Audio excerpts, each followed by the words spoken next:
you need to do these 14 things when you get to your cabin. Stay tuned.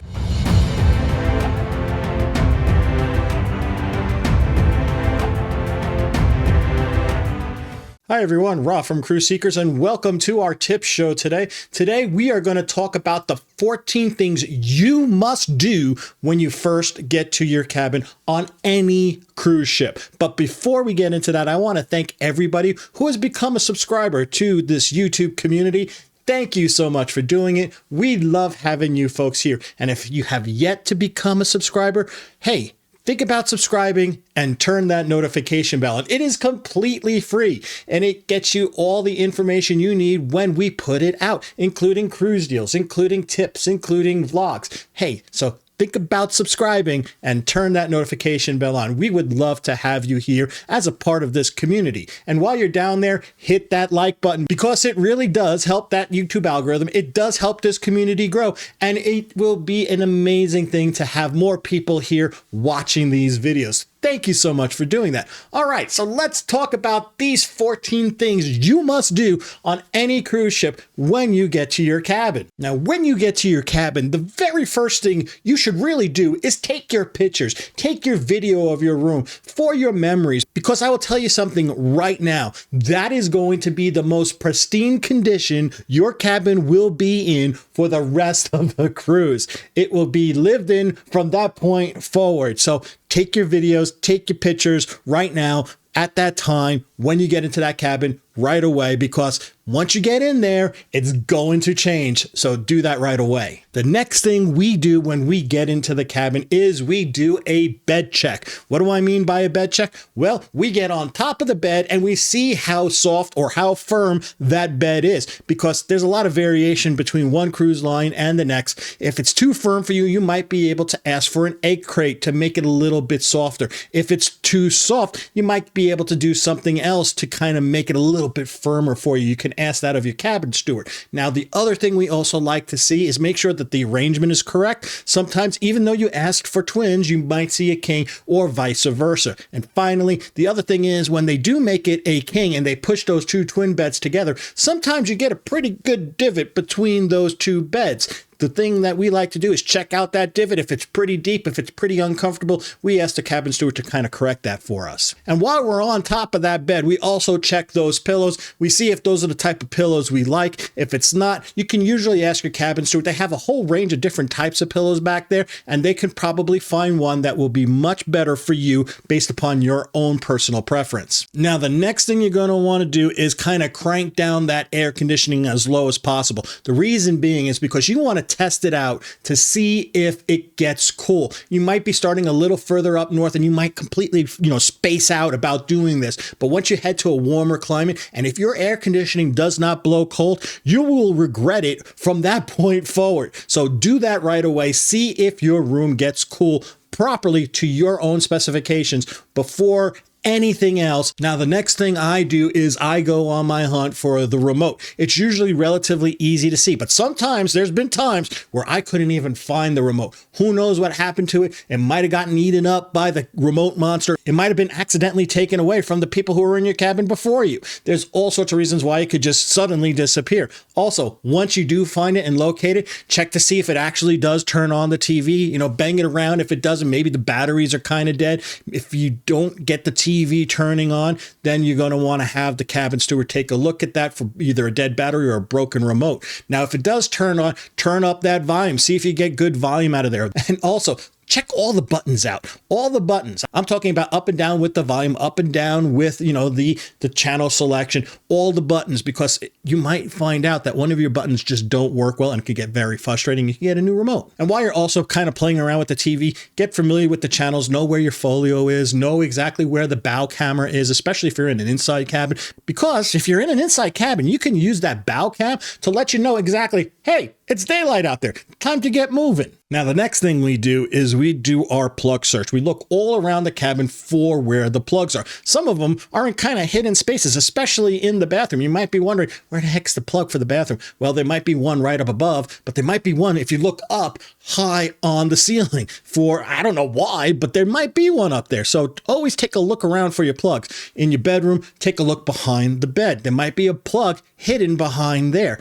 Or take a look underneath the desk in your cabin. You might find some more plugs there as well. They could be hidden all about. Heck, you can even find a plug or a USB port on some of the lamps in your room. So do a good search for the different plug locations so you know exactly where you can plug in your electronics and your charging stations and all those other things that you probably will need when you're on vacation. Now, at this point, I'm usually checking my balcony door if I have a balcony. Sometimes those balcony doors can get a little stuck and they could fix that for you. Or it might be just a little finicky and the stupid door won't open up easily.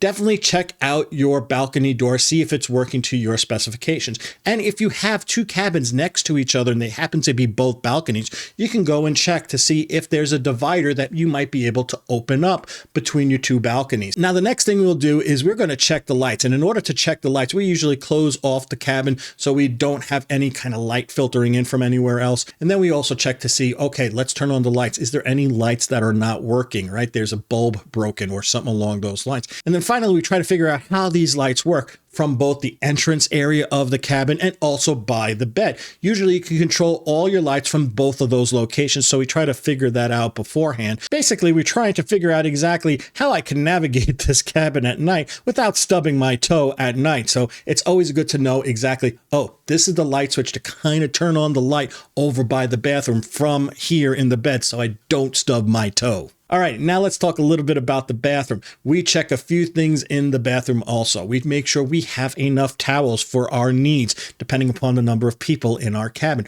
We always make sure that looks about right, and that's the right amount of towels we're going to need on a day-to-day basis. The next thing we'll check is the water pressure from the shower. Sometimes I've been in cabins where it's like a little bit of a dribble. The other thing we do is we check to make sure that the commode works. We've been in cabins where the commode, when you push the button, it's just not working, or better yet, it just kind of, it's very, you got to push it 3-4 times before it actually works. And then finally, you also try to see if you see any smell beforehand, because there's nothing worse going into the bathroom later in the day in the cruise after you kind of getting ready for dinner and you're going, what's that smell? And then you say, oh, shoot, the bathroom, I don't know what's wrong with the bathroom. And then you got to get that taken care of at that time. Now, take a look also when you get into your cabin about the furniture. There might be an odd chair somewhere like out in the corner that you just don't like and you don't want it there. You might be able to ask your cabin steward to get rid of it. Or if you have like a coffee table in front of the sofa and it's just taking up space and you like a more open floor plan, well, you can maybe just move it off to the side and that will work for you. Or again, if you just can't find a space for it, you can ask your cabin steward if they can get rid of it for you.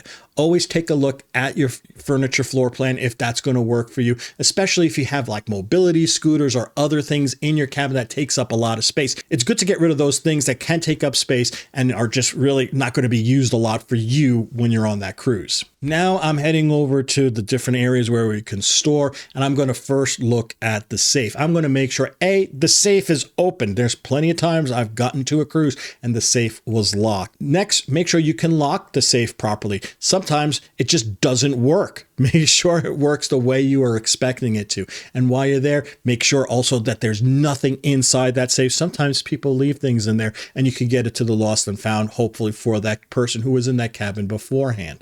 And then finally, empty out your pockets, get rid of your wallet, get rid of any kind of valuables that you don't need on you right away, such as cash, such as your travel documents. Those are valuable. You want to put them away right away when you get into your room. Get them into the safe, get them taken care of, and you don't have to worry about them for the rest of the cruise. Now check around to see if you are missing any special requests or anything that's supposed to come with your room when you get there. You might have a certain class of cabin and you might be expecting a bottle of sparkling wine. See if it's there. You also might have requested maybe distilled water for your CPAP. Make sure it's there. Same thing with an extension cord for the CPAP. Make sure it's there. If you're a diabetic and you ask for a medical grade refrigerator, make sure it's there. If you don't see these things, put them on a list. Talk to your cabin steward. They will make sure that they get there in your room as soon as possible. Now, the next thing I do when I first get to the cabin, now this is not necessarily like if I'm on Celebrity, because Celebrity, you can go to the cabins to kind of drop and go your carry-on bags, etc. You're not in the room at that point in time. But when you are actually in your cabin, truly for the first time, you want to get unpacked. Don't live out of your suitcases. It's not fun. These cabins are small. Living out of a suitcase is completely different versus, like, say, in a hotel room versus a cabin on a cruise ship. Put everything away, get a space for it, and then take those empty bags and put them underneath your bed so you don't take up valuable space in your wardrobe closet. Now, if your bag cannot fit underneath your bed for whatever reason, there might be an option for you to talk to your cabin steward to get that bag taken away and put into a storage location for the duration of the cruise, and then they will return it once your cruise ends so you can pack up. So think about that if your bag does not fit underneath your bed and you're saying, oh shoot, I'm going to have to put it in the wardrobe. You might not have to. And while I'm unpacking, I'm also setting up my room the way I want it to be for the cruise. I'm talking about charging stations. I put them in place. I'm talking about the magnetic hooks that people talk about. I put them in the locations that I want them to be. I'm also talking about the converters that I use to change a European plug into an American plug so that I can have more plugs. And so I try to get my room completely set up, the bathroom set up with my toiletries, get everything you want in the right place at that time as you're unpacking. And as I'm unpacking, I'm kind of checking a couple of things. I'm checking to see, do I have enough hangers for all my stuff? If I don't have enough hangers, I can always ask for more. Now, if I have too many hangers, and that has happened before too, I make sure I take them out and I get them out of that cabin, because they can make a lot of noise if the ship's kind of moving with the rattling and stuff like that. And if you're a light sleeper, you do not want to have any kind of rattle sounds while, the ship is moving. So get rid of any excess hangers too. Just hand them over to the cabin steward. Also, this is another good time to kind of make sure those soft close mechanisms on your bureaus, on your drawers, on the wardrobes are working properly. Because if they are not working properly and the ship starts to move, that could become pretty annoying, them making some noise as the ship is moving and the doors opening and closing, opening and closing. So make sure those soft close mechanisms are working in good order. Now that you've done all these things and you got your hit list of things that need to get fixed, that's when I usually try to track down my cabin steward if I haven't met them thus far already. So I can talk to them, let them know exactly what I need, any kind of, ice in the evening, let them know if I need to get the mini bar emptied out, all those things. If any issues that you might have found in that room, that's when you could communicate it to your cabin steward. Get to know them right away. Get to know their names. They really love it when you address them by their name in the hallways rather than just kind of waving and saying, hey, how you doing? And walking on by.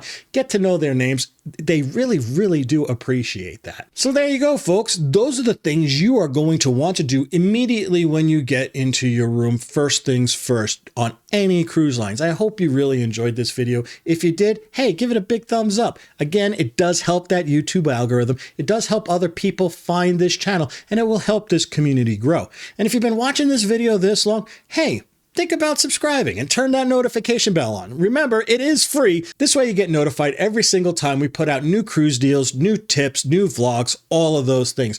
Thank you so much for doing that. What do you do when you first get into a cabin? Is there anything I missed that you do? I would love to hear from you in the comment section. Let us know down there. We love engaging with you folks. Please leave a comment. Let us know what you do. So until we talk again next time, this is Rob from Cruise Seekers reminding each and every one of you to always seek the seas. Bye now.